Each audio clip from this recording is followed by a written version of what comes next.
happens here is so exciting. There's such a meeting of exciting and creative ideas about women's welfare, women's rights, but our concern as the conveners of this meeting, General Assembly, depending on the subject, depending on the theme, discussion of that theme. This year being on non-communicable diseases, which is now killing more people in developing countries than it is in developed countries. That means heart disease, lung cancer, and if you want to include mental health, depression and suicides as well. Those kinds of issues are going to be discussed in the fall. And the women's groups by themselves do their own monitoring of the General Assembly.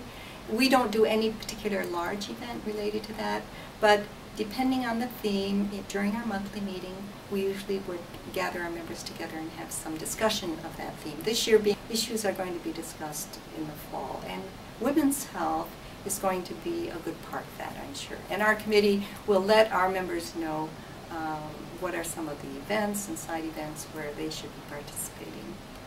At the end of February, beginning of March, that calendar is decided by the UN process of trying to figure out how many women actually are connected to our networks through their networks. I'll give you an example from my own NGO, which is the International Alliance of Women.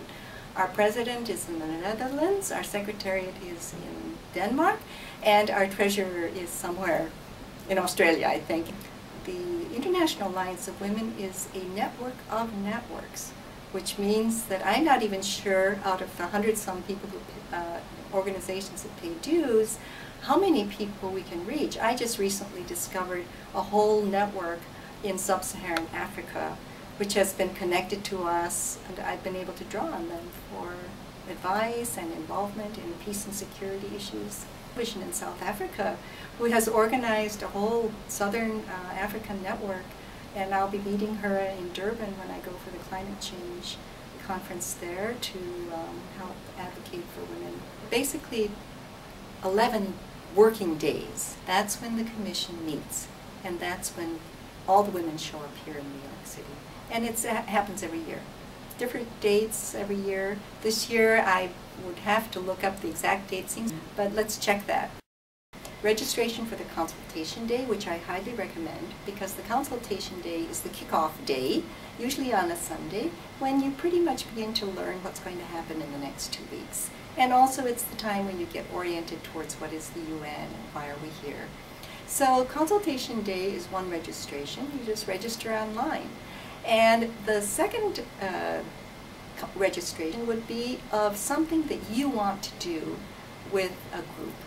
It can be panels, it can be cultural events, movies. I would love to have more cultural events. For example, VOW-TV might say we're going to have showings of some of the videos that women have done around the world and brief you on how to handle video. Do a training session and workshop on women in media. Perfect. And then you make that proposal to us, give us an idea of what your time frame might be. There is a registration fee to pay for the space, using PowerPoint, computers, etc. You do need, we rarely would register or encourage people to do a one-person show, but it would be usually a group, and I would even encourage grouping.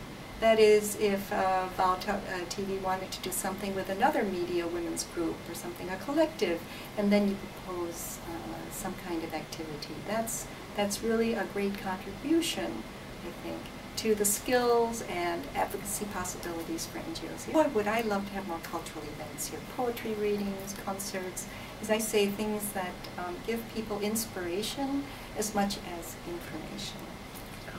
It would be wonderful. It's all about space, and there are extra fees for that. We don't always have space. We have severe limitations of space, actually. So we need to find ways to spread the message and get the media involved so that we can document and we can share what's happening here.